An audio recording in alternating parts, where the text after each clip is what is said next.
Baik, terima kasih Bapak Ibu. Bismillahirrahmanirrahim. Assalamualaikum warahmatullahi wabarakatuh. Alhamdulillahillazi khalaqal mauta wal hayata liyabluwakum ayyukum ahsanu amala wa huwal azizul ghafur allazi khalaqas sab'a samawati tibaqa ma tara fi khalqir rahmani min tafawut farji'il basara hal tara min futur thumma irji'il basara karrataini yanqalib ilaikal basaru khasi'an wa huwa hasib. Salatu wassalamu ala al-mab'usur rahmatan lil alamin asyrafal anbiya'i wal mursalin wa ala alihi wa sahbihi ajma'in, amma ba'd. Bapak Ibu hadirin yang dirahmati Allah, alhamdulillah segala puji bagi Allah, segala kemuliaan adalah milik Allah. Dia yang memberikan kepada kita semua yang kita rasakan sampai hari ini, sampai detik ini. Dan dia pula lah yang menjanjikan kepada kita, yang menyiapkan bagi diri kita kehidupan sesudah kehidupan yang sekarang ini. Semoga kita memasuki kehidupan yang baru nanti dalam keadaan yang baik, dalam keadaan yang gembira, bahagia, atau nama lainnya adalah husnul khotimah. Salawat dan salam mari senantiasa kita sampaikan, curahkan pada junjungan kita, qudwah hasanah kita, yakni Nabi kita Muhammad sallallahu alaihi wasallam.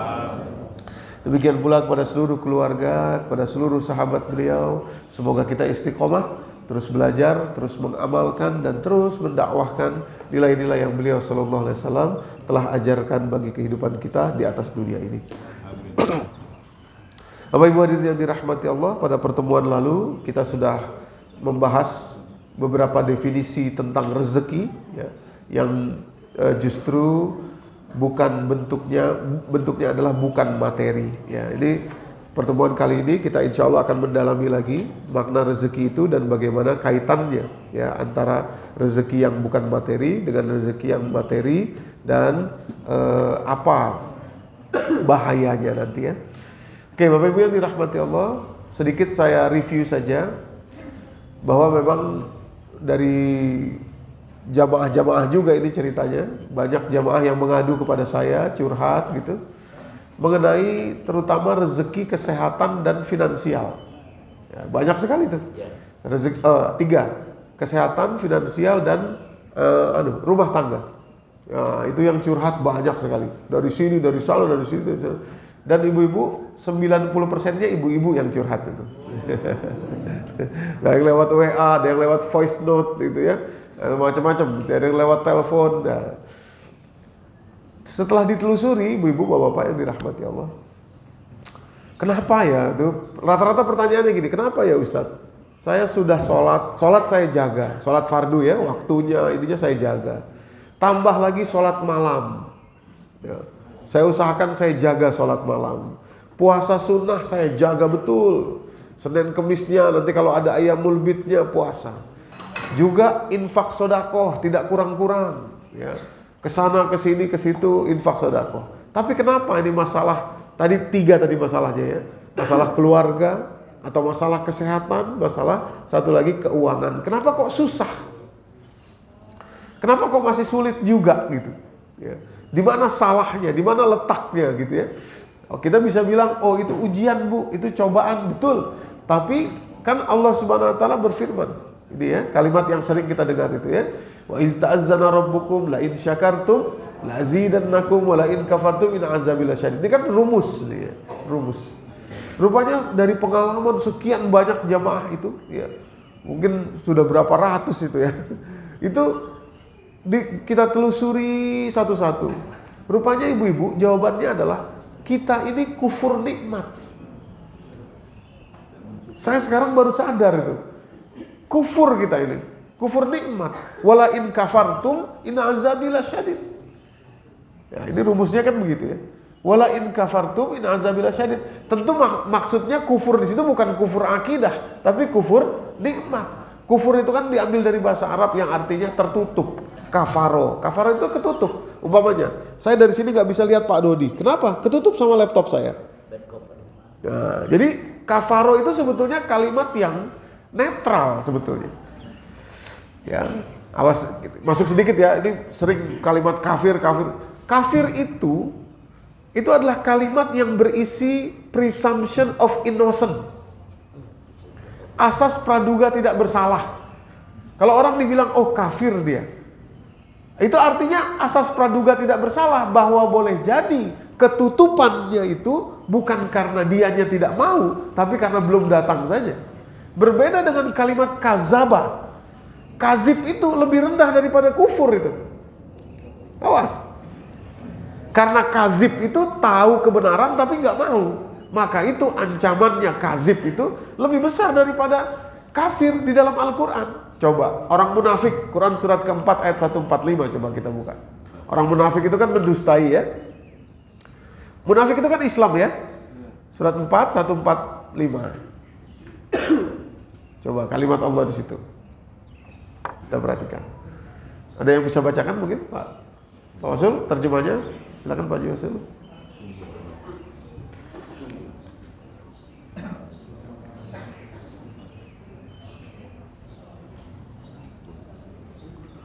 Sesungguhnya orang munafik itu ditempatkan pada tingkatan yang paling bawah dari neraka, dan kamu sekali-kali tidak akan mendapatkan seorang penolong pun dari mereka. Nah itu dia, paling bawah, fiddarkil asfali minan nar, keraknya ya paling panasnya lah gitu ya, paling bawah. Walan tajidalahum nasira, dan tidak akan dapat seorang penolong pun.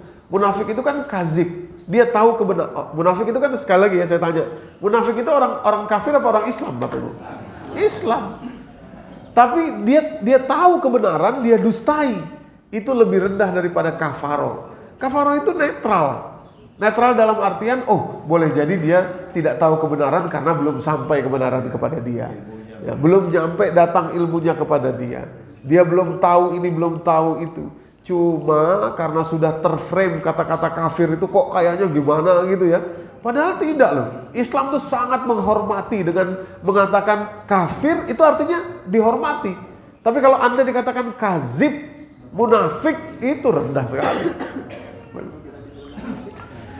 Ya, nah itu definisi kata sedikit di awal ini supaya kita mengerti apa itu kafaro. Maka itu kafir bukan hanya akidah, tapi ada kufur nikmat. Kufur nikmat. Dan itu bisa terjadi kepada kita semua. Nah tadi jamaah yang curhat, jamaah yang ini kita kompilasi. Saya merenungi, pikir-pikir kenapa ini ya, kok begini sekali gitu kira-kira itu ya. Ternyata ini kita kufur nikmat. Kenapa kita kufur nikmat? Ya, tadi kembali ke kata-kata kafir tadi ya. Ibu-ibu, masalahnya sederhana ternyata bapak-bapak.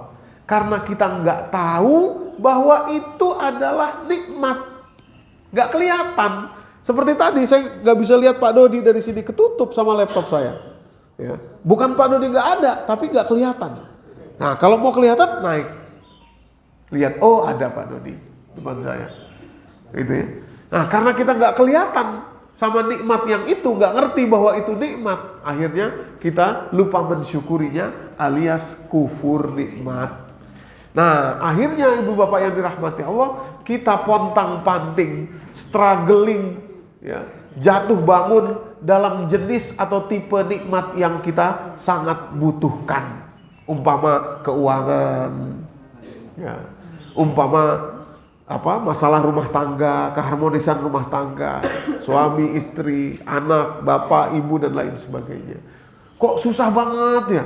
Nah, di sini nih. Padahal sudah ini, padahal itu. Lah, rupanya di sini ada yang terkufuri di sini. Jenisnya nikmat tadi itu. Apa Ibu? Ya. Oke, kita cepat. Ini sudah kita bahas di pertemuan lalu, ya. Ini hanya mereview sedikit saja, dan ada tambahan satu dari yang lalu, karena yang satu ini saya pikir masuk kepada yang poin kelima, tapi ternyata tidak ya. Ini jadi saya tambahkan, total ada 8 ya Bapak Ibu. Yang pertama, rupanya teman itu adalah rezeki ya. Teman, kerabat, ya, khullah, namanya khullah dalam bahasa Arab tuh ya, khullah ini. Quran surat kedua 254 ya. Khullah, teman, pertemanan, persahabatan, karib, kerabat itu adalah rezeki. Nah, makanya sekarang saya kalau ada orang yang curhat lagi, kalau sudah dekat, saya enak langsung aja saya tembak. Ustadz kenapa ya saya kok begini, keluarga saya kok langsung aja saya tembak. Maaf ya Bu, Ibu ada persoalan nggak dengan teman atau sahabat atau karib Ibu, mungkin yang lalu-lalu? Nah, langsung si ibu itu, oh iya Ustadz begini. Saya pikir itu rezeki.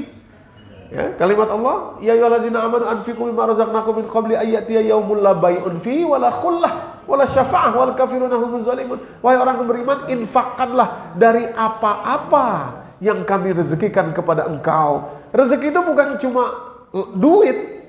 Duit salah satunya, uang salah satunya, materi salah satunya. Karena Allah katakan min qabli ayyatiya yaumul la bai'un. Sebelum datang hari di mana tidak ada lagi perdagangan. Perdagangan itu kan laba, uang. Tapi tidak berhenti sampai di situ. Yang kedua, khullah. Khullah itu teman, sahabat, kerabat, karib kerabat. Nah, itu khullah. Wala syafa'ah, dan tidak ada pertolongan dari karib kerabat dan kawan itu tadi itu. Nah, jadi wajar kalau kemudian dibentuk rezeki yang lain, kita itu susah, sulit ya, seperti kasus si ibu tadi itu, rupanya ada persoalan dengan yang masa lalu, kerabat, karib, teman dan lain sebagainya. Saya cepat ya di sini, hanya mengulangi saja. Yang kedua, anak adalah rezeki. Quran surat ke-6 ayat 140, kalimat Allah, qad khasiral ladzina qatalu auladahum safaham bighairi ilm. Sungguh telah rugi orang yang membunuh anaknya. Khitabnya ini kepada orang jahiliyah zaman dulu ya. Nah, kalimat Allah, safaham bighairi ilm wa harramu ma razzaqahumullah. Mereka mengharamkan rezeki yang Allah berikan kepada mereka. Rezeki yang dimaksud ini adalah anaknya. Nah, wabil khusus dalam sejarah ini anak perempuan. Mereka nggak mau punya anak perempuan. Mereka pikir anak perempuan haram. Akhirnya dikubur hidup-hidup. Kalimat Allah yang menarik, wa harramu ma razzaqahumullah. Artinya anak itu rezeki. Nah, sehingga kalau attitude kita terhadap rezeki ini salah, maka kita menutup pintu rezeki kita. Saya sering bilang, hati-hati kita kalau bercanda tentang anak itu, hati-hati. Ya, saya sering cerita ya Bapak Ibu, nggak apa-apa ini kita ulangi sedikit. Kayaknya kok begitu saya sampaikan masih banyak yang oh gitu. Ya, ada jamaah di Depok itu Bapak Ibu yang dirahmati Allah. Mohon maaf ya, suaminya si bapak usia baru ya 68 gitu, masih lumayan inilah.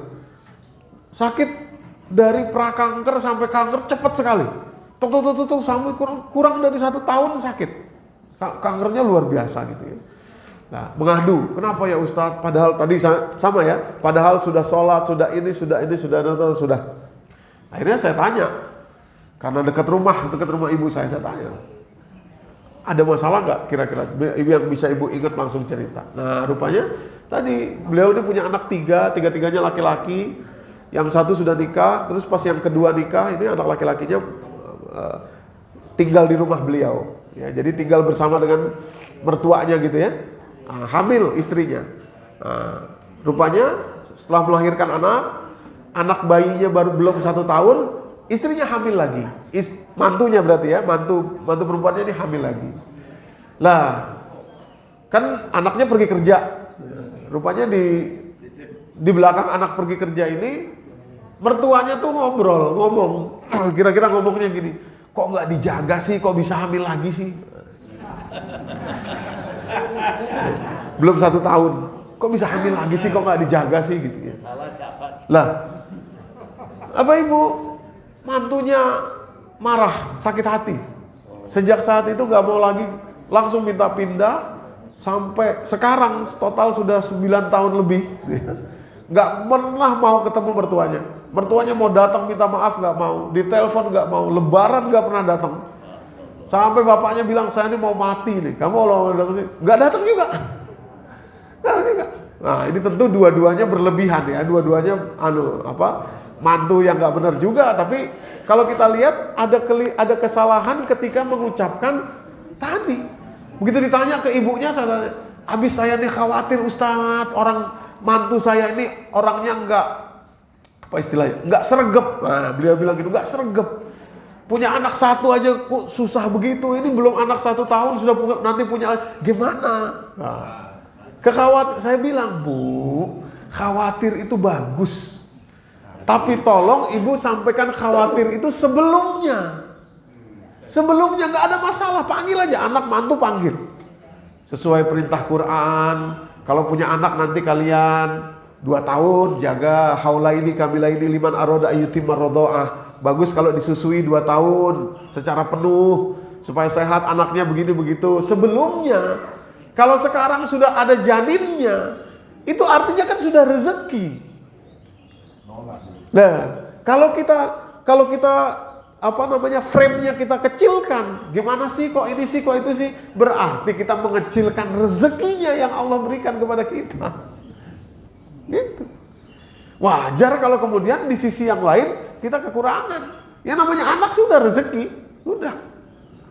Bapak Ibu. Ya. Nah, ini attitude kita terhadap ini penting sekali. Jadi anak itu rezeki titik. Mau dia gini kek, mau dia gitu kek, mau kecepetan kek, mau kelamaan kek, mau ini kek. Ya ada yang mengatakan gitu ya.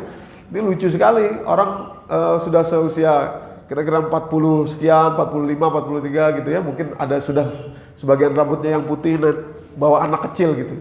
Nanti orang tanya, "Loh, cucunya nih, Pak." Padahal anaknya gitu ya. Ini anak saya nih. Telat saya waktu itu dapat anaknya. Lah ini telat punya anak kok telat gitu ya. Itu mengecilkan rezeki Allah. Anak ya anak saja. Dari mana ukuran telat itu? Ukuran telat itu kan dari manusia. Ya kan? Ukuran telat itu dari manusia.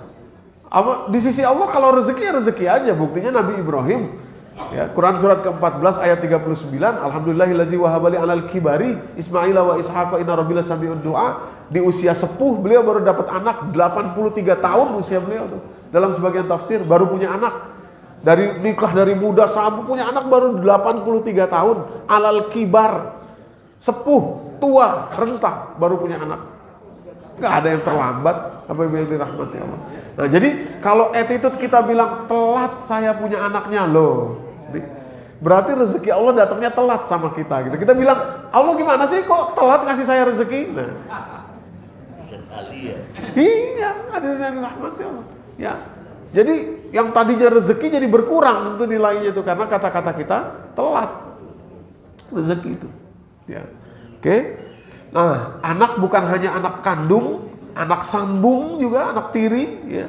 Anak didik juga berdasarkan hadisnya sangat umum sekali. Iza matal insan, apabila seorang manusia meninggal, in qata'a amaluhu, terputus amalnya kecuali 3. Yang pertama min shadaqatin jariyatin, sedekah jariyah, semua orang bisa sedekah jariyah. Yang kedua wa min ilmin yuntafa'u bi, dari ilmu yang bermanfaat dari dirinya. Semua orang bisa punya ilmu yang bermanfaat dengan segala bidang. Yang menarik yang ketiga, wa walidin salihin yad'ulah, anak yang soleh yang mendoakan dia. Seolah-olah semua orang punya anak. Nah, karena izamatal insan, apabila seorang manusia wafat, seolah-olah semua orang punya anak. Tentu yang dimaksud bukan hanya anak kandung, tapi anak sambung. Bukankah Rasulullah menikah dengan seorang janda, punya anak? Juga beliau katakan ini anak saya, ya, sebelum Fatimah hadir atau lahir. Begitu pula anak didik juga anak, Bapak Ibu yang dirahmati Allah. Rezeki juga. Kalau kita sia-siakan rezeki itu, maka rezeki kita yang lain juga berdampak. Anak didik itu bukan hanya guru kepada murid, ya. Umpamanya kita seorang Pak D, umpamanya paman begitu ya, Pak D. Kita punya ponakan kita akan melihat gerak-gerik kita, cara kita, ya, sepak terjang kita. Anak didik juga jatuhnya. Kita memimpin sebuah perusahaan, punya anak buah, anak didik juga jatuhnya. Kita di sebuah organisasi, misalkan di pekerjaan kita punya beberapa unit, ada anak buahnya 1, 2, 3, di bawah kita, anak didik juga jatuhnya. Semua itu adalah rezeki. Ketika kita hormati dengan baik, kita perlakukan dengan baik, maka rezeki kita di tempat yang lain nanti juga akan menjadi baik, Bapak Ibu. Akan menjadi baik.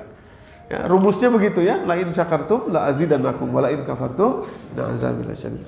Kok kayaknya wajah-wajahnya kayak baru dengar, ini kan ini udah ya, bulan lalu ya, udah kan? Ya. Ya, minum dulu biar nggak terlalu biar nggak terlalu tegang semua.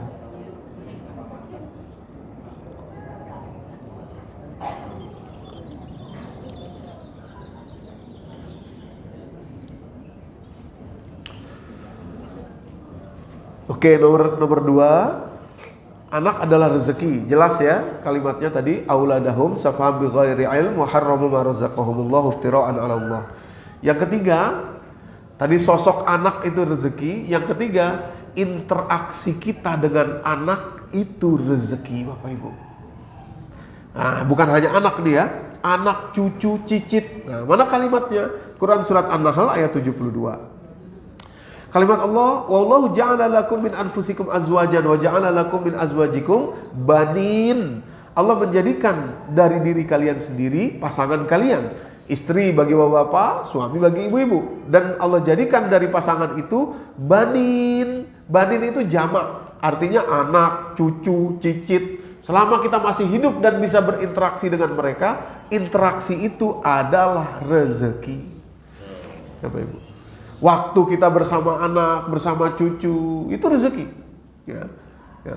Maka kalimatnya warzaqakum minat thayyibat, kami berikan rezeki yang thayyibat. Dari mana? Dari anak cucu tadi itu. Ya, anak cucu, menantu juga demikian, karena setelah seseorang menikah, maka ada satu yang tidak akan pernah kembali itu, yaitu mahram. Ya. Seorang menikah nih, ijab kabul, maka ibu mertua itu, walaupun umpamanya katakan ya, seseorang setelah menikah bercerai misalkan gitu ya, tapi si ibu mertua itu tetap menjadi mahram, tidak boleh dinikahi oleh dia. Itu gak berubah, Bapak Ibu. Nah, demikian pula sebaliknya, si bapak mertuanya. Nah, ketentuan tadi yang tadi halal menjadi haram itu luar biasa, tidak akan berubah sampai akhirnya. Artinya apa? Artinya interaksi kita dengan anak, menantu, cucu, atau cicit kalau kita punya, itu betul-betul rezeki. Sehingga attitude kita, maksudnya attitude tuh gini, kadang-kadang orang berpikir keliru. Ya, dia pikir cara supaya mendidik anak dengan baik ini dikerasin. Kamu tuh gimana sih? Kamu begini, kamu begitu, kamu begitu, gitu ya, dikerasin gitu. Padahal di balik itu ada cara supaya rezeki kita ini terbuka. Yaitu apa? Menjadikan diri kita itu dekat. Available istilahnya itu. Kan itu dari kita kan? Dari kita. Nah, jadi kalau kita mau mengubah diri kita agar anak dan cucu kita itu nyaman kepada kita, berarti kita sedang membuka pintu rezeki kita dalam bentuk-bentuk yang lain juga, Bapak Ibu yang dirahmati Allah. Tapi kalau kita dengan cara tadi sulit mengubah diri kita, akhirnya berjarak. Malas saya cerita sama mama, malas saya cerita sama ibu, malas saya cerita sama papa, sama bapak, sama ayah, malas. Kenapa? Belum apa-apa udah disalahin. Kamu sih, atau dituduh, kamu nggak ini kan, kamu nggak itu kan. Nah, jadi malas. Malesnya itu mengurangi rezeki kita, karena interaksinya adalah rezeki. Bukankah Rasulullah begitu kepada anak-anaknya? Bukan berarti ini beda. Bukan berarti tidak tegas, Bapak Ibu. Ya. Tegas dan keras itu dua hal yang jauh berbeda. Tegas dan keras itu ya. Tegas itu berarti dua hal. Yang pertama berarti mencontohkan, itu tegas. Ya. Oke, kita semua harus begini. Kalau nggak begini, ada konsekuensinya.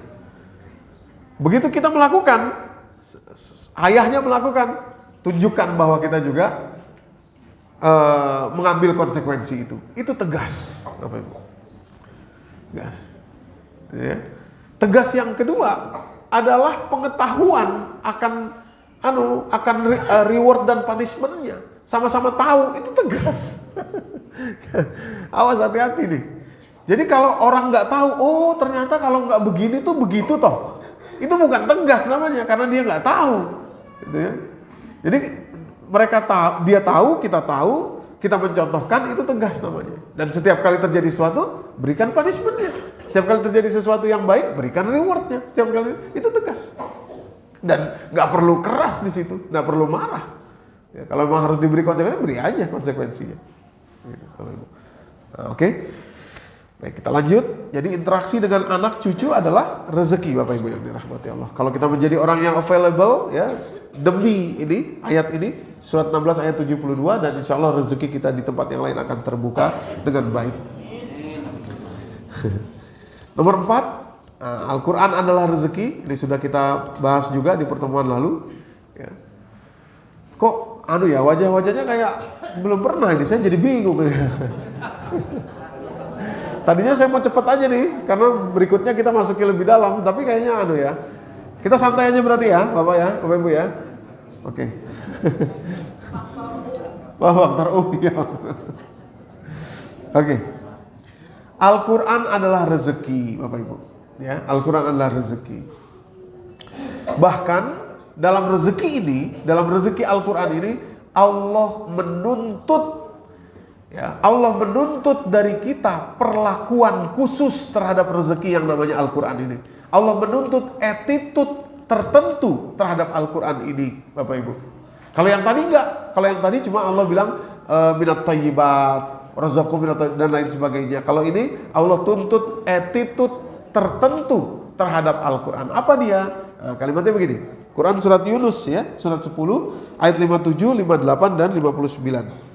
57-nya, ya ayuhan nas qad ja'atkum mau'izatun mir rabbikum. Wahai sekalian manusia, telah datang kepada kalian pelajaran dari Rabb kalian, maksudnya Al-Qur'an.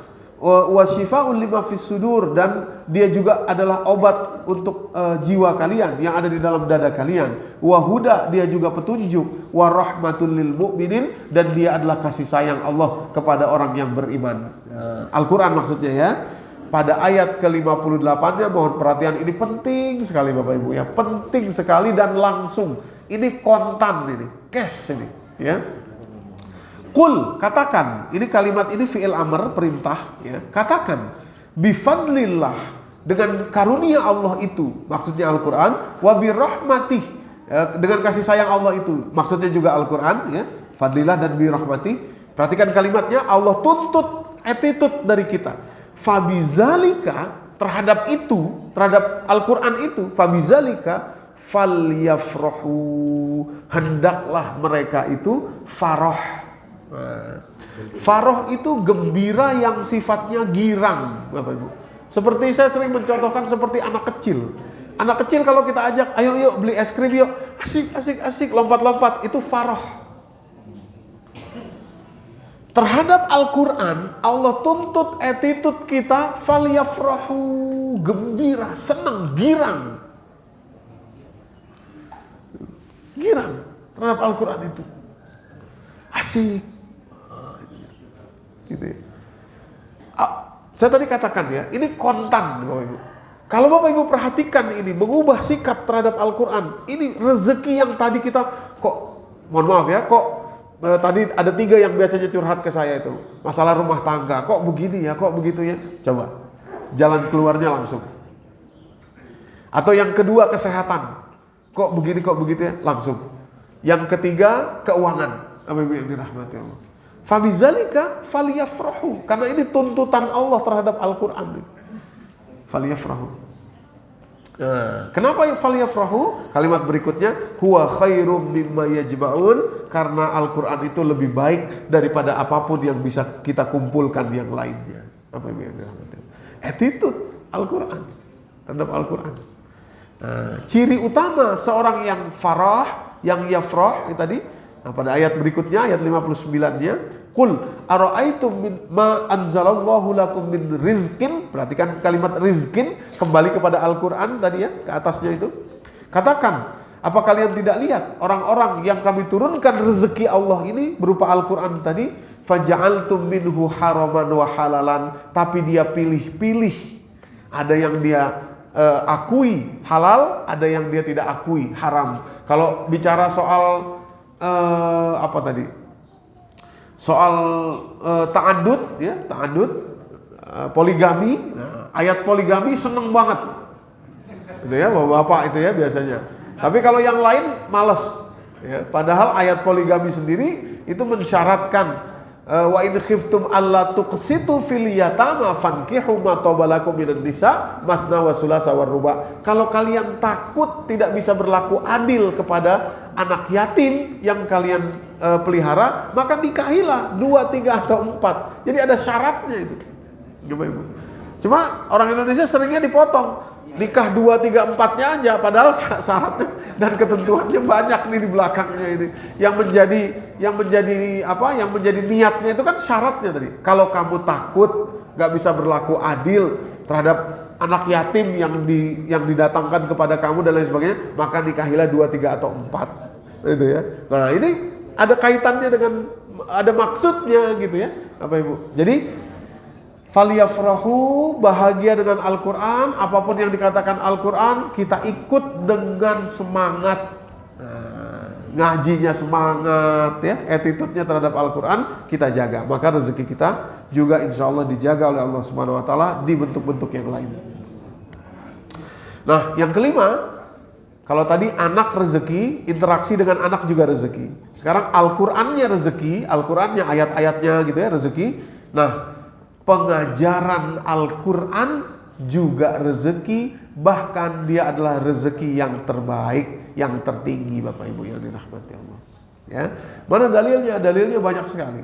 Di antaranya Quran surat 55 itu ya, surat Ar-Rahman.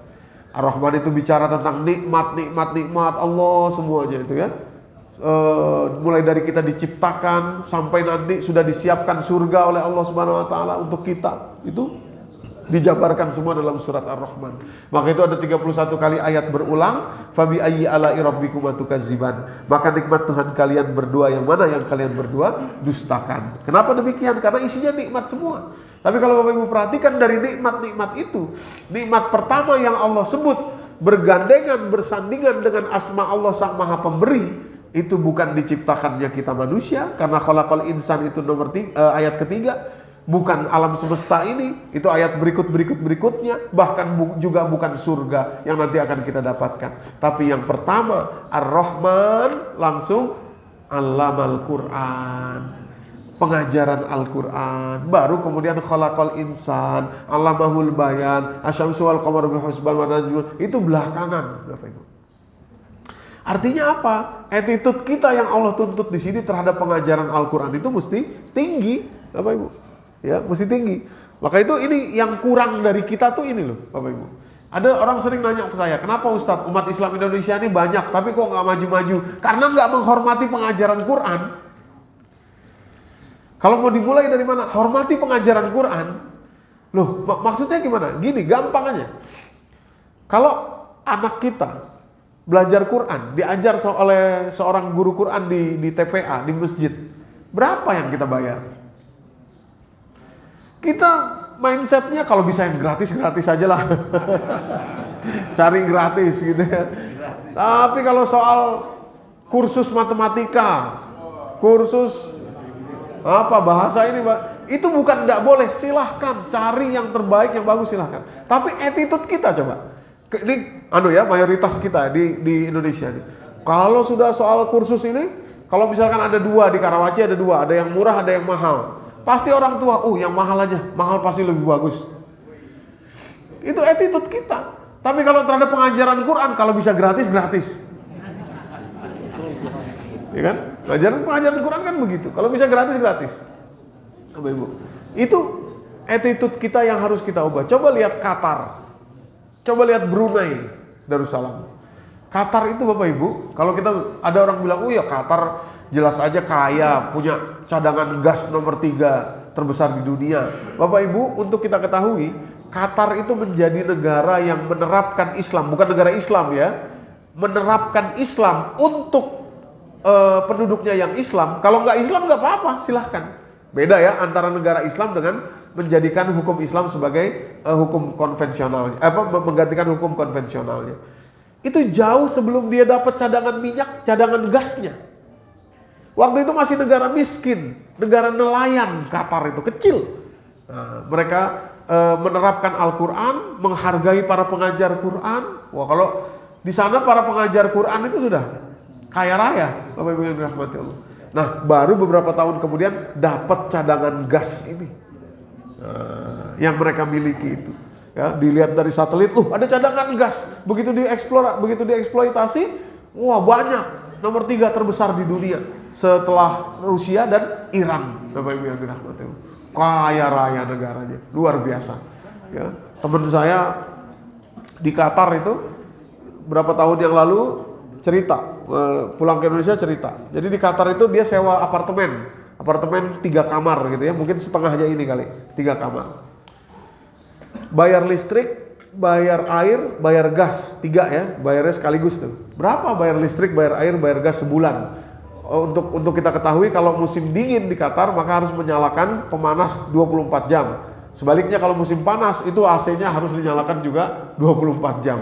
Total nyala 24 jam gitu ya, air, listrik, gas. Saya tanya berapa bayar di sana?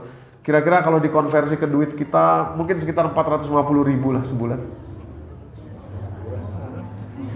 450.000 bayar gas, listrik, air. Murah sekali, Bapak Ibu yang dirahmati Allah. Dari mana? Disubsidi sama pemerintahnya. Pemerintahnya banyak duit. Ya. Setiap tahun kalau istilahnya kan emir ya, pemimpin Qatar itu berulang tahun, rakyat disuruh data semua. Coba data rakyat kita yang masih punya utang siapa? Sama lunasin.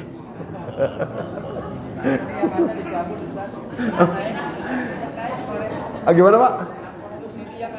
Oh iya.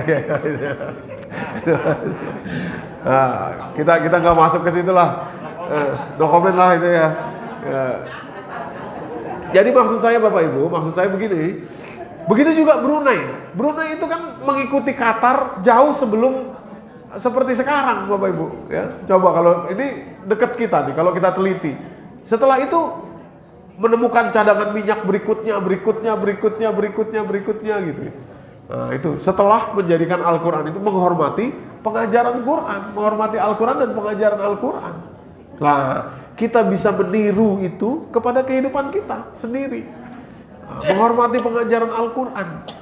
Nah, jadi waktu kita dengan Al-Quran kita jaga ya, pengajaran Al-Quran ini kita hargai Bapak Ibu yang dirahmati Allah. Nanti insya Allah dengan baik kita akan juga dijaga rezeki kita oleh Allah Subhanahu Wa Taala ya, bentuk-bentuk yang lainnya.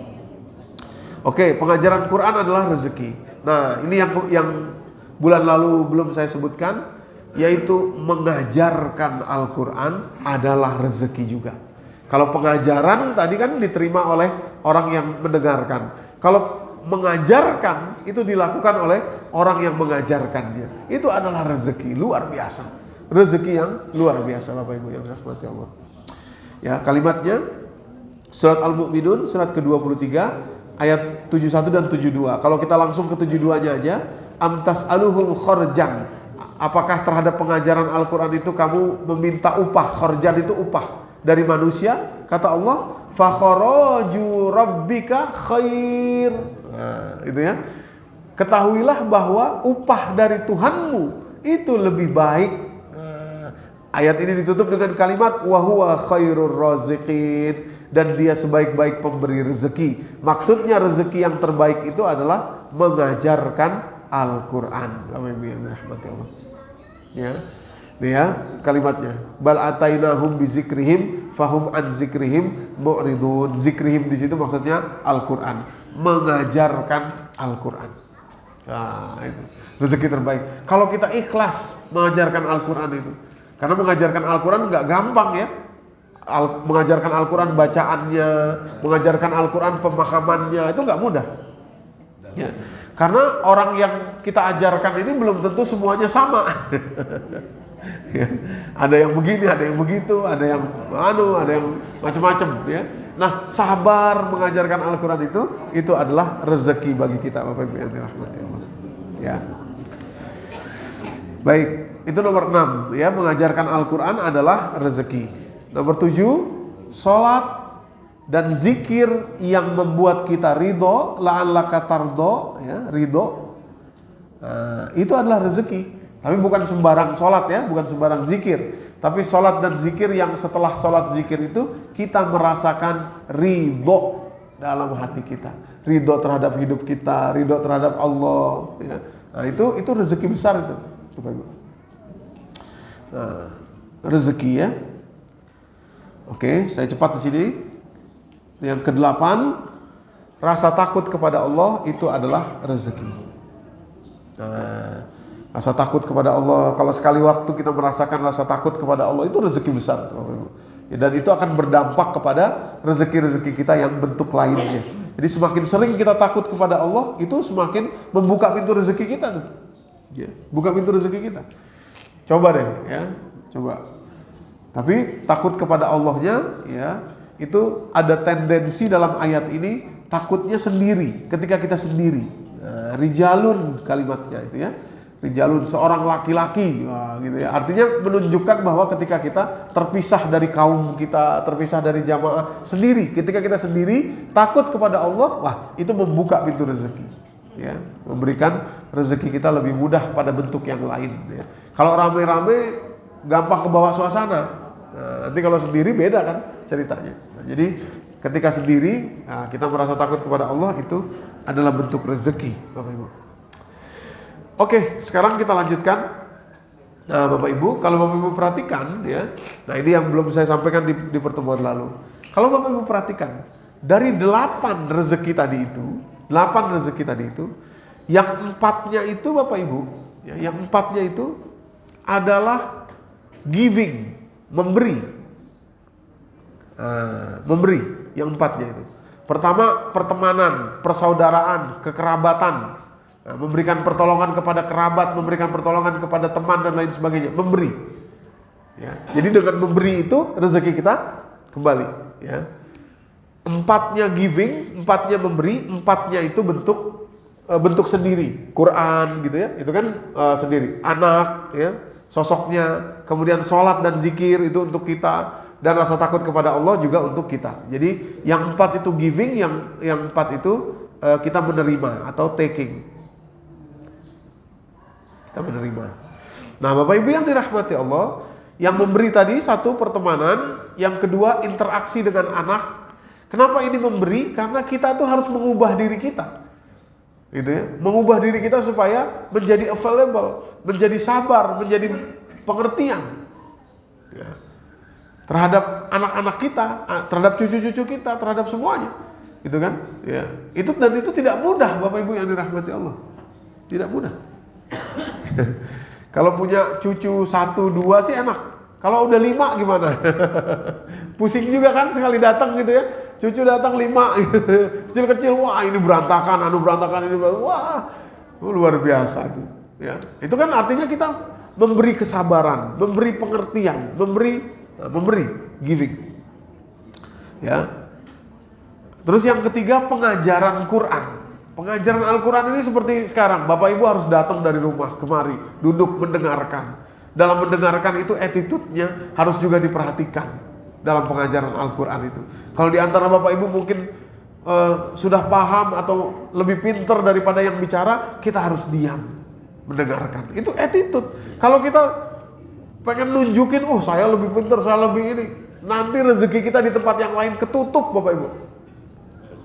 Itu attitude luar biasa terhadap Al-Quran ini, nggak bisa main-main, bener-bener. Ya. Kalau itu para ulama-ulama besar tuh begitu di luar negeri itu. Kalau kebetulan sedang lewat ke ada satu pengajian, dia di situ duduk, ada pengajian di situ, dia sudah tahu nih. Dan ini orang yang ngajar nih masih anak muda yang mungkin di bawah dia, tapi dia diam aja. Bukan untuk menghormati orangnya saja, tapi lebih jauh daripada itu menghormati Al-Quran yang sedang diajarkan. Bapak Ibu, itu ya. Hati-hati nih pengajaran Al-Quran ini. Nah, bisa kita sembarang-sembarang gitu, Bapak Ibu yang dirahmati terhadap ini. Nanti ketutup. Ini kembalinya kepada kita, ya, bumerang kepada kita. Ya, rezeki kita di tempat yang lain nanti atau di bentuk yang lain ketutup. Pengajaran Al-Quran nomor 3, poin 3. Nah, yang poin 4 mengajarkan Al-Quran. Nah, ini juga mengajarkan Al-Quran. Sekarang ini era sudah modern, ibu-ibu, bapak-bapak, ambil peluang mengajarkan Al-Quran. Ini saya sampaikan ya, ibu-ibu, bapak-bapak, kita punya gadget, punya kuota internet, ya. Jangan liatin Sambo melulu.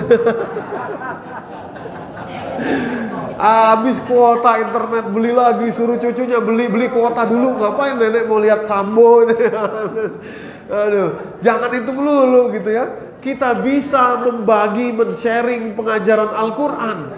Ada video-video yang mengajarkan Al-Quran, para ustadz, para guru kita sharing yang bagus-bagus. tentunya di tempat-tempat yang boleh kita men-sharing gitu ya, yang jelas, yang baik, yang bagus, pengajaran Al-Quran, sharing. Itu juga bentuk kita mengajarkan Quran, gitu. Walaupun bukan kita yang ngomong di situ, tapi karena kita yang membagi, nah kita juga memberikan, punya kontribusi, akhirnya dapat juga istilahnya komisi, Bapak Ibu. Iya, komisinya, komisi pahala ya. Ada video Al-Qur'an yang bagus, yang baik, pengajaran Quran gitu ya. Saya share kepada Pak Dodi. Kemudian Pak Dodi share lagi kepada teman-temannya atau anak cucunya. Di sana ada orang yang tersentuh hatinya. Akhirnya, oh ya saya mau belajar sini dapat semua Pak Dodi dapat, sampai ke saya dapat juga komisinya. Padahal cuma nge-share saja. Nah, itu.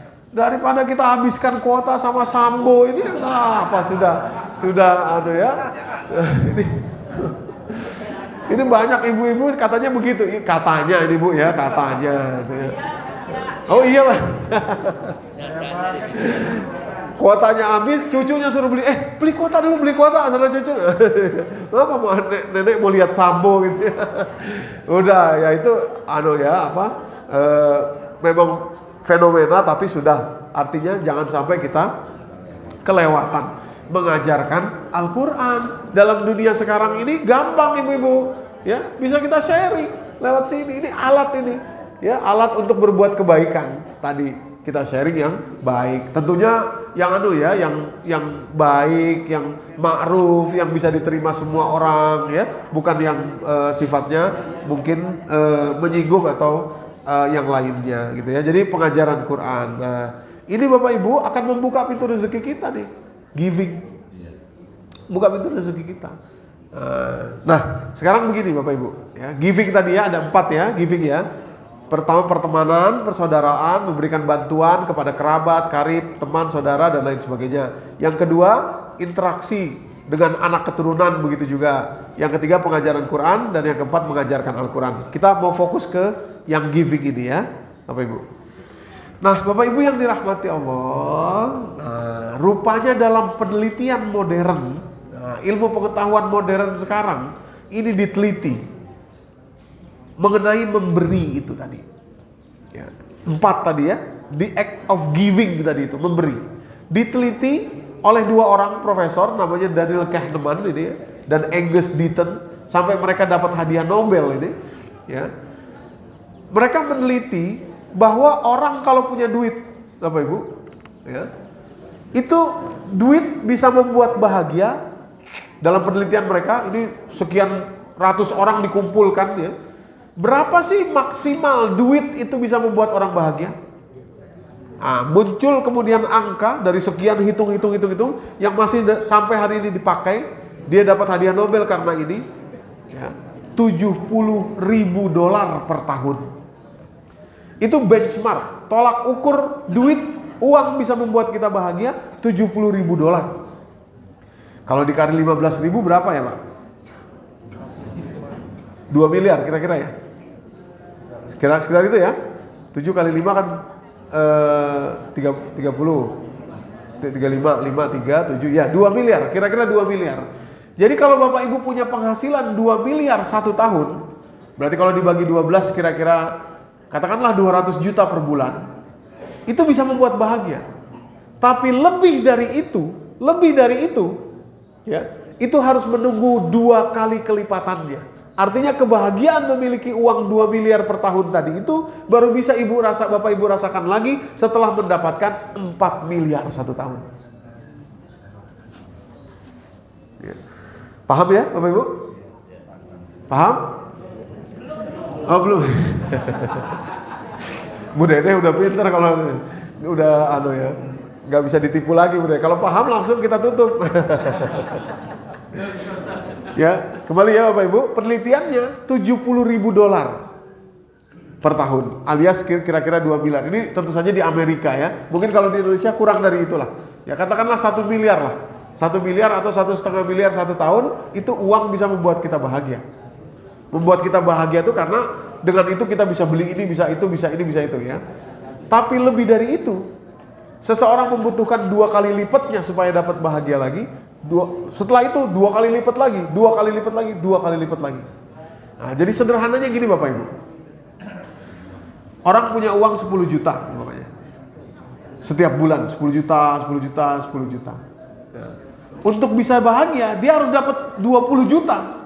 Untuk merasakan dapat 10 juta tadi. Kalau cuma dapat 11 juta, 12 juta, itu nggak berasa yang 1-2 jutanya ini. 20 juta baru bahagia lagi. Seperti dapat 10 yang pertama. Untuk lebih lagi 30 baru dapat.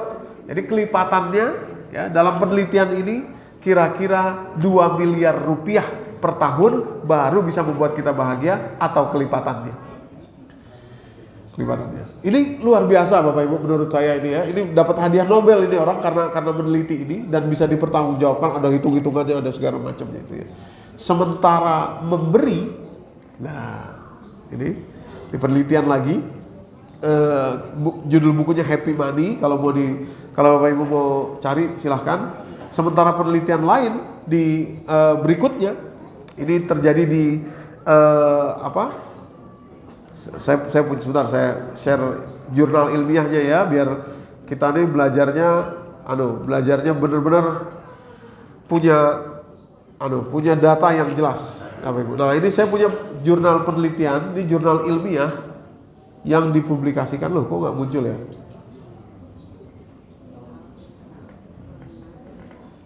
Nggak muncul nih. Gimana nih caranya munculkan ya? Oke, kita kembali aja deh, nggak apa-apa, nggak usah ditampilkan ya. Nanti kalau Bapak Ibu mau, saya punya ininya. Kok nggak bisa muncul ya ini? Umpet. Ini aja, ini ada cuplikannya sedikit saja. Nah, ada utuhnya ya.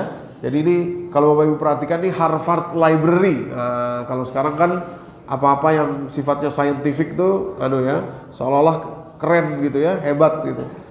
Jadi Harvard Library meneliti tentang istilahnya pro-social spending kepada orang lain ya, spending kepada orang lain.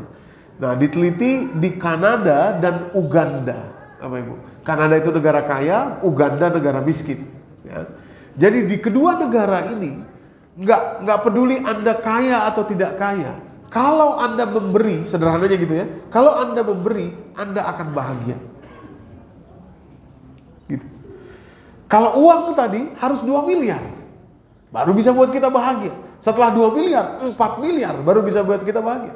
Tapi kalau memberi, tidak pandang berapapun uang yang kita punya, kalau Anda memberi, Anda bahagia. Ya. Kalau Anda memberi, Anda bahagia.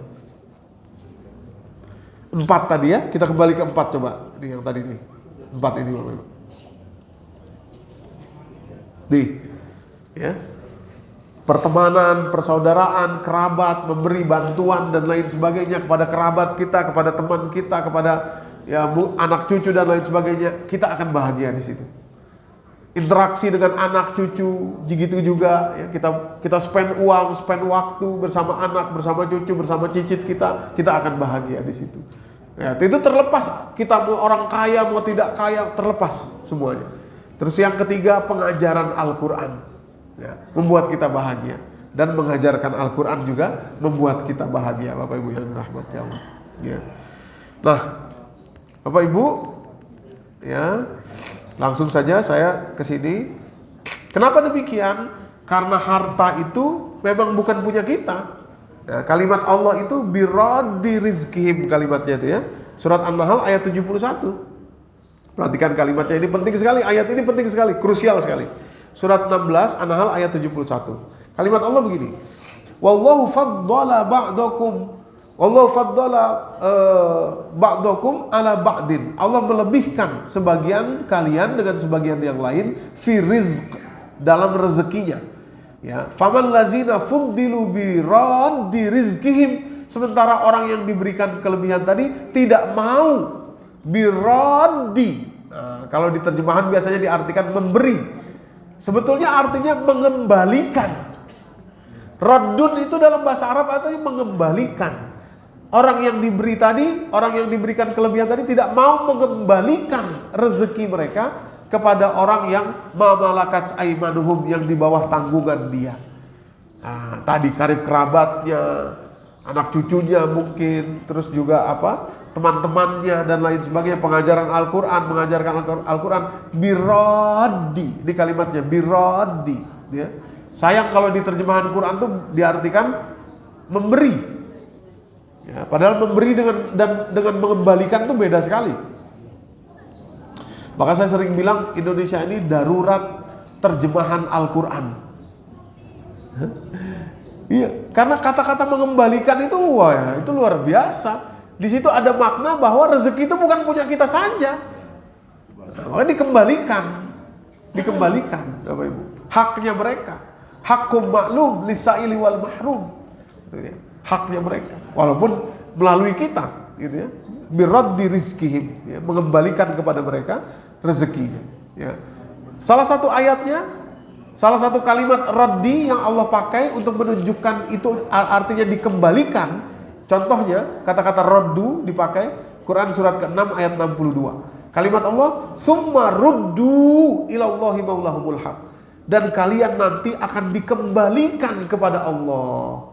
Dikembalikan kepada Allah. Kenapa? Kalian milik Allah, kembalinya kepada Allah.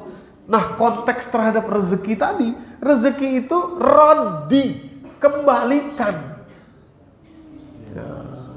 Biraddi rizkihim. Nah, itu ya.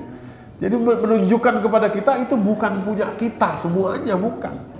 Ada di situ hak orang lain. Nah, yang menarik adalah dalam ayat ini saya kasih tinta merah di situ, Bapak Ibu. Afa binikmatillahi yajhadun. Ini penting sekali ya, penting sekali. Afa binikmatillahi yajhadun. Apakah dengan nikmat Allah itu kalian menentang atau membelakangi?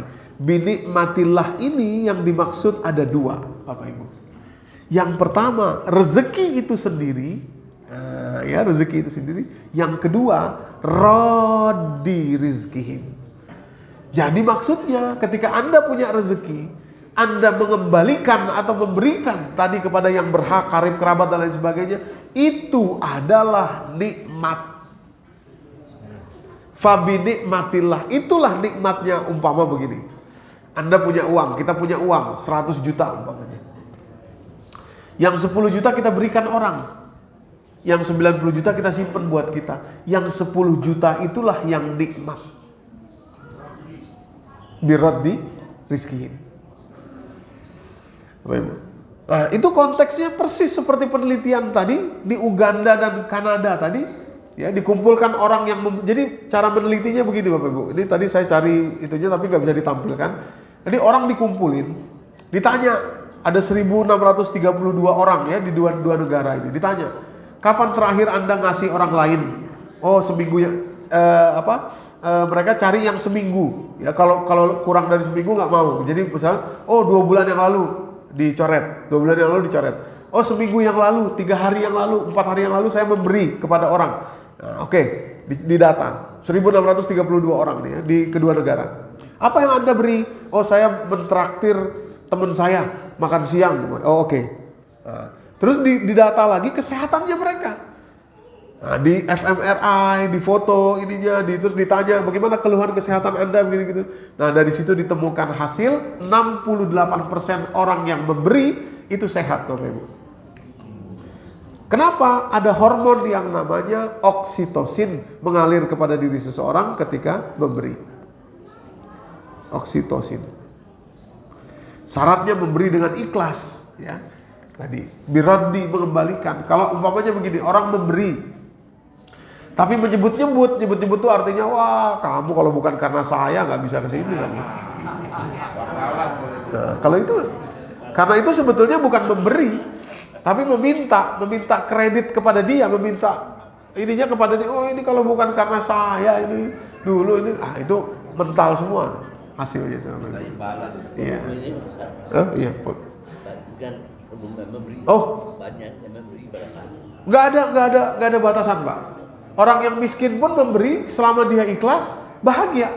Kita juga begitu, memberi sedikit pun asal kita ikhlas, bahagia. Nggak ada volumenya.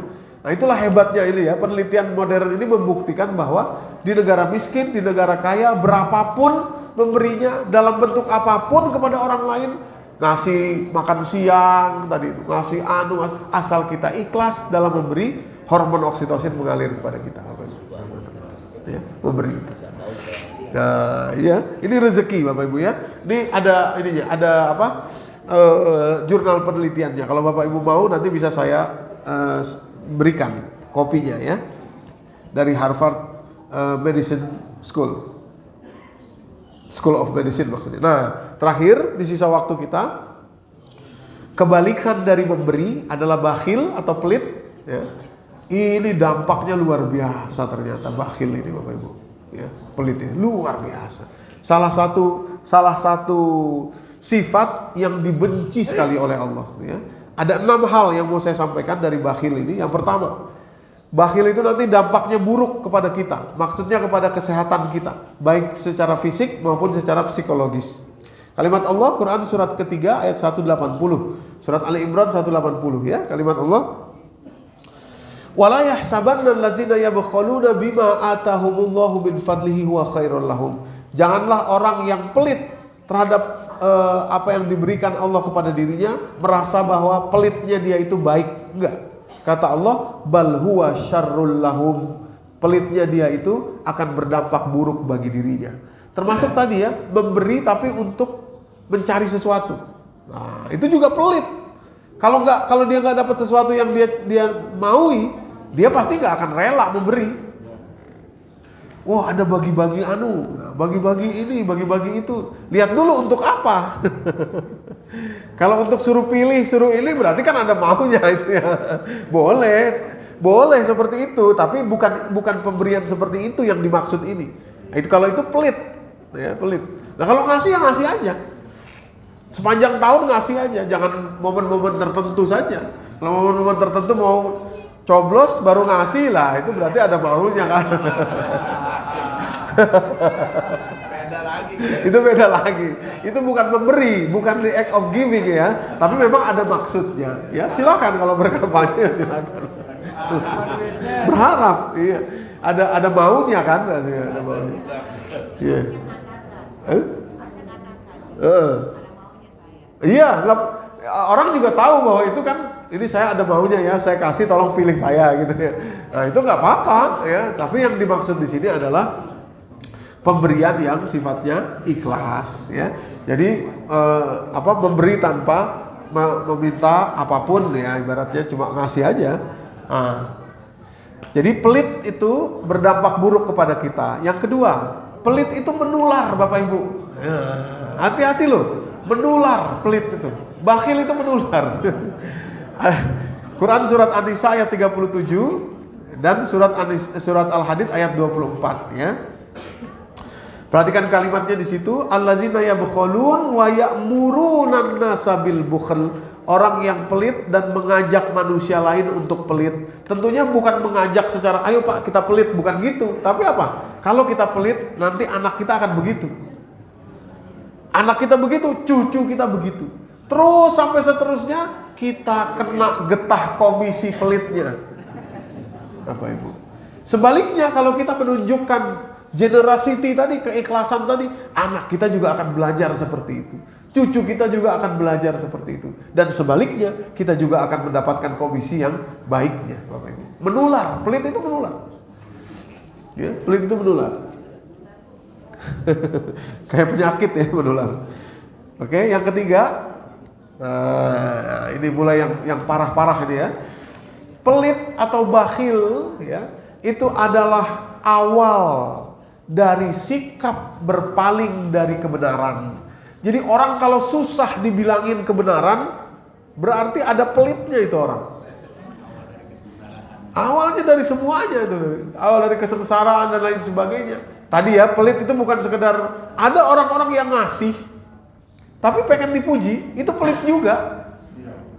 Banyak orang seperti itu, dan biasanya orang seperti itu agak susah dibilangin gitu ya, karena dia sudah memakai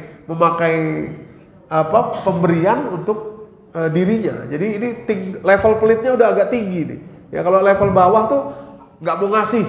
Tapi kalau level yang agak tinggi ngasih, tapi saya harus dapat yang saya mau gitu ya. Apa dan lain sebagainya lah gitu ya.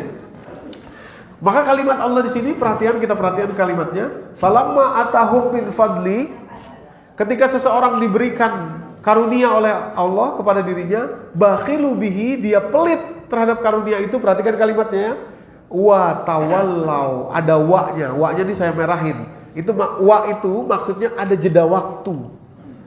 Tawallau, karena pelitnya dia tadi, wa tawallau, ada jeda waktu, kemudian dia menjadi berpaling dari kebenaran, wa hum mu'ridun, dan dia menjadi penentang kebenaran. Ya. Jadi Bapak Ibu, tawallau dan mu'ridun itu berasal dari pelitnya ini. Berasal dari pelitnya. Ya, dari pelitnya. Susah udah dibilangin kalau orang sudah dasar awalnya pelit. Termasuk pelit itu gini ya Bapak Ibu. Saya akan ulang-ulang berkali-kali supaya kita nggak salah paham. Misalkan ada orang, ya, ini saya pernah mengalami nih. Seorang ustadz misalkan ya, kiai gitu misalkan ya, punya nama yang tinggi dan nama yang besar gitu misalkan ya. Terus yang datang sedikit jamaahnya. Terus dia pulang. Ya, dia bilang, masa yang datang cuma segini saya ceramah? Itu pelit tingkat tinggi Bapak Ibu. Pelit terhadap apa? Terhadap dirinya, terhadap namanya itu tadi. Masa saya yang hadir cuma segini? Ya. Ini saya ingin menunjukkan bahwa pelit itu bukan cuma soal materi. Bukan cuma soal, ini pelit yang tinggi, yang rumit. Yang rumit itu. Ya, awas, hati-hati tuh Bapak Ibu yang dirahmati Allah. Ya, terutama hati-hati buat saya. Gitu. Jadi kalau orang yang generous, ya ngasih aja, selama bisa silahkan aja, nggak masalah. Mau yang dengerin 1 orang, 2 orang nggak ada masalah. Kenapa? Karena ini bukan soal saya, bukan soal nama saya, bukan soal siapa saya, bukan soal itu. Kalau soal itu pelit jadinya. Ya. Paham ya, Bapak Ibu? Nah, ya, berbagi ilmu, berbagi apa dan lain sebagainya itu ya. Itulah pelit. Jadi awal dari sikap berpaling, akhirnya susah dibilangin, nggak bisa, nggak masuk ini. Ya, diingetin itu nggak masuk, ya, karena pelitnya tadi itu. Ya. Yang keempat, kebakhilan atau pelit tadi, ya, termasuk sekali lagi ya, saya akan ulang-ulang terus, pelit yang sifatnya bukan materi, itu akan mengeluarkan sifat dengki dari dalam diri, artinya memunculkan sifat dengki dari dalam dirinya. Nah, itu Bapak Ibu. Dengki itu sakit kalau lihat orang seneng. Begitu. SMS ya. Ya, itu dengki. Sampai tingkat dengki yang sampai itu tuh nggak mau membuat cara supaya orang lain tidak berhasil, tidak bisa dapat apa yang baik buat dia. Itu dengki. Nah, sifat itu akan keluar pintunya, gerbangnya pelit, bakhil. Ya, koret. Iyas al-kumuha fayufikum tabkhalu wa yukhrij adghanakum. Ketika mereka kalau kami minta kepada engkau hartamu, maka kalau pelit maka akan keluar wa yukhrij adghanakum, kedengkian yang kamu miliki, ya, dengki Bapak Ibu. Oke, yang kelima, pelit itu sebetulnya pelit untuk diri sendiri. Ya, ketika seseorang pelit, sebetulnya dia sedang pelit untuk dirinya sendiri, baik secara psikologis maupun fisiologis, ya, tadi ya, pelitnya itu. Orang kalau pelit itu ya gitu, ya, nanti ujung-ujungnya banyak persoalan ya dari dalam dirinya sendiri. Kalimatnya surat 47 Muhammad ayat 38. Ha antum haula tud'auna litunfiqu fi sabilillahi faminkum may yabkhal. Kalian ini, kata Allah, ketika diminta untuk berinfak di jalan Allah, sebagian kalian akan menjadi bakhil, pelit. Kata Allah, wa may yabkhal, barang siapa yang pelit, yang bakhil, fa inna ma yabkhalu an nafsih, maka dia sedang pelit untuk dirinya sendiri. Ya, kenapa tadi rezekinya tertutup dari bentuk yang lain tadi ya? rezeki yang sifatnya ini, sifatnya itu, sifatnya ini tertutup karena pelitnya tadi, Bapak Ibu. Ya, sekali lagi saya mau ulangi, termasuk pelit yang sifatnya tidak materi. Nah, dalam hal ini saya ambil contoh ya. Misalkan Quran surat ke-7 ayat 199 ini yang sering sekali saya ulang-ulang. Surat 7 199 ya. Nah, ini termasuk pelit juga kalau kita susah ini ya. Apa dia kalimatnya? Mohon perhatian di situ, khuzil afwa. Jadilah kalian itu pemaaf. Wa'mur bil urfi wa'arid anil jahilin. Jadilah kalian pemaaf. Dan ajaklah orang kepada kemakrufan dan jauhilah orang-orang yang bodoh. Jadilah pemaaf. Orang susah ngasih maaf termasuk pelit.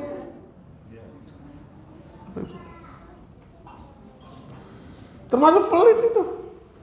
Tapi kan Ustadz dia begini, nah itu dia. Hambatannya itu di situ, Bapak Ibu. Nah, tapi kalau kita maafkan, gampang, itu artinya kita generous, ya, baik hati. Ya, maaf.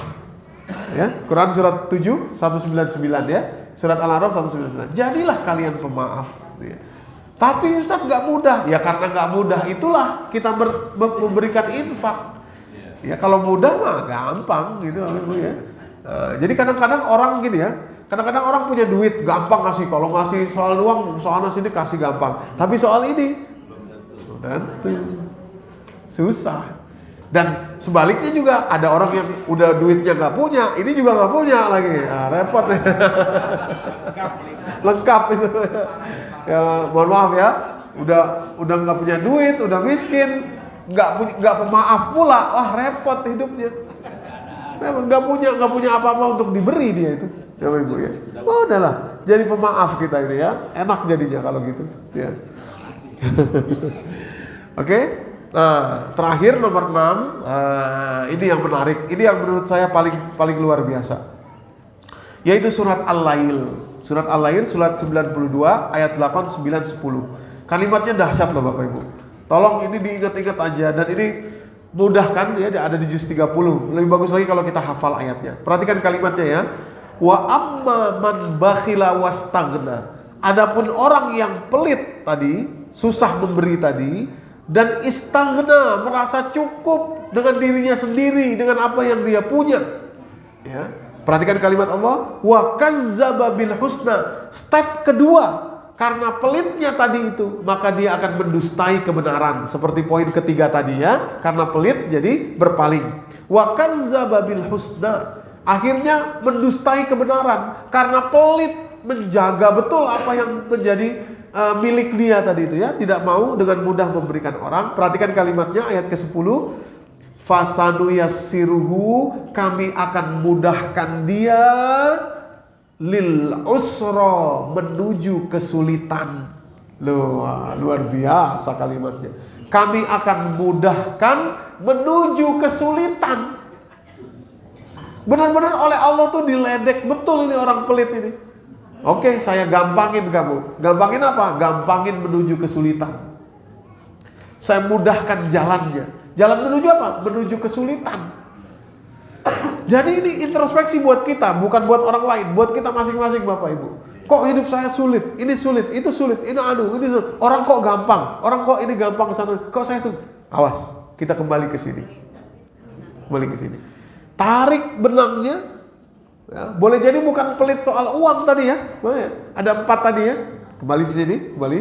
Wah, kembali ke sini, jangan lupa. Nih yang harus kita jaga, Bapak Ibu. Nih, 4. Pertemanan, persaudaraan, karib kerabat, kemudian interaksi dengan anak keturunan, kemudian pengajaran Al-Quran dan mengajarkan Al-Quran. Ya, yang nomor 1 itu yang paling banyak ini. Ya, pertemanan, karib kerabat, termasuk karib kerabat itu tetangga ya, Ibu, Bapak. Coba kita buka nih ayatnya. Minta tolong dibacakan, mungkin mic-nya Ilham bisa minta ambil mic-nya Ilham. Oh ada, oh ya, ada. Coba kita buka. Saya ingin menunjukkan bahwa tetangga itu juga karib kerabat, dan itu tidak dilihat oleh Allah apakah dia muslim tidak muslim, yang kita kenal atau tidak kenal, sama-sama sukunya sama kita, pokoknya kalau dia tetangga kita, nah itu termasuk kerabat kita untuk diperlakukan dengan baik, Bapak Ibu yang dirahmati Allah. Buka surat An-Nisa, surat keempat ya.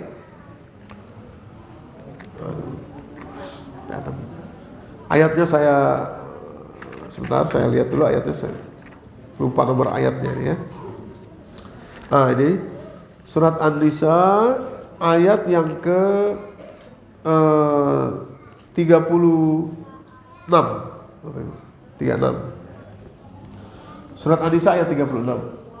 Ya, boleh mohon dibacakan artinya mungkin Pak Warman, silakan Pak. Wa'budullaha wa la tusyriku bihi syai'a wa bil walidayni ihsanan. Ya. Dan sembahlah Allah, dan janganlah kamu persekutukannya dengan sesuatu apapun, dan berbuat baiklah kepada kedua orang tua, karib kerabat, anak-anak yatim, orang-orang miskin, tetangga dekat dan tetangga jauh, teman sejawat, ibnu sabil, dan hamba sahaya yang kamu miliki. Sungguh Allah tidak menyukai orang yang sombong dan membanggakan diri.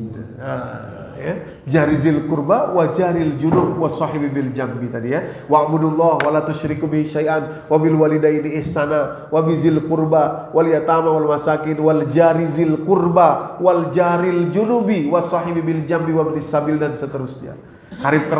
Berbuat baik kepada kedua orang tua, karib kerabat masuk tadi kepada sini ya, adik, kakak, anak, cucu, mantu dan lain sebagainya, karib kerabat. Demikian pula tetangga. Nah, dijelas kalimatnya jarizil kurba wal jaril junub. Nah,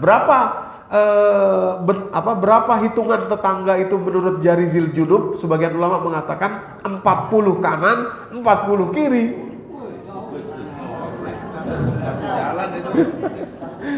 Sebagian ulama begitu mengatakan. Tapi setidaknya kita ambillah 1 atau 2 rumah kira-kira Bapak Ibu. Dan menariknya, coba perhatikan ya Bapak Ibu, ini hebatnya Islam menurut saya ya. Coba kalau Bapak Ibu nanti sampaikan keindahan Islam kepada orang-orang, di situ tidak disampaikan jarizil kurba itu seperti apa orangnya, nggak disampaikan. Mau orangnya Islam kayak, mau orangnya apa kayak, selama dia tetangga kita, perintah Allah surat keempat ayat 35, jarizil kurba. Udah. Saya malas Ustadz berbuat baik sama dia. Kenapa? Bukan orang Islam. Loh, tetangga. Sudah, tetangga aja. Gak ada Islam, mau tetangga ini tuh gak ada Bapak Ibu. Ya, jarizil kurba ya, itu bagian dari poin ke-1 ini. Dia berbuat baik. Tadi khullah ya, bagian dari khullah tadi Bapak Ibu. Oke. Nah, kita kembali lagi tadi di belakang. Mana tadi ayatnya? Jadi kembali ke belakang tadi. Nah, kebakhilan ini fasadu yassiruhu lil usra, membuat seseorang itu dimudahkan Allah menuju kesulitan. Kesulitannya nanti baru dia rasakan di kemudian hari. Apa kesulitan ini, kesulitan itu dan lain sebagainya, Bapak Ibu.